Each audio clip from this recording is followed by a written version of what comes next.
علامہ صاحب کے فقہ میں جائز نہیں، فقہ حنفی میں جائز ہے جی۔ فقہ حنفی میں جائز ہے، جائز کی دلیل کیا ہے؟ کیا امام ابو حنیفہ رحمہ اللہ نے کٹے کی یا بھینس کی قربانی کی ہے؟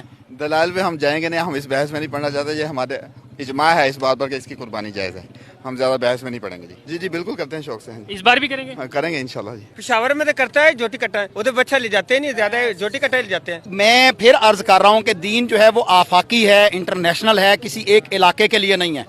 آج بھی اللہ تبارک و تعالیٰ آپ کو حج پہ لے جائے تو حج میں جتنے بھی حجاجان کرام وہ 60 لاکھ 70 لاکھ یا 50 لاکھ جتنے بھی ہوں گے، وہاں پر جو ہے وہ بھینس کی یا کٹے کی قربانی نہیں ہوتی، وہاں پر اس کا تصور ہی نہیں ہے۔ مکہ میں، مدینہ میں، عرب میں اس کی قربانی کا تصور نہیں ہے۔ یہاں پر لوگ جو کریں گے وہ سنت سے ہٹ کر کریں گے۔ وہ ابھی بھائی کہہ رہے تھے کہ اجماع ہے، کیونکہ وہ عالم نہیں تھے، تو میں پوری ذمہ داری سے کہتا ہوں کہ اس کے اوپر کوئی اجماع نہیں ہے۔ میں یہ کہتا ہوں کہ قربانی شوق کے لیے نہیں کرنی، عبادت کے لیے کرنی ہے۔ آپ عام دنوں میں بھی وہ یہ گوشت کھاتے ہیں، تو کیا ان دنوں میں گائے کا گوشت نہیں کھایا جاتا یا بیل کا گوشت نہیں کھایا جاتا؟ کھایا جاتا ہے، جانور حلال ہے۔ لیکن میرا آنسر جو ہے وہ یہ ہے کہ نبی کریم صلی اللہ علیہ وسلم نے کیونکہ نہیں کیا، لہذا نہیں کیا جائے گا۔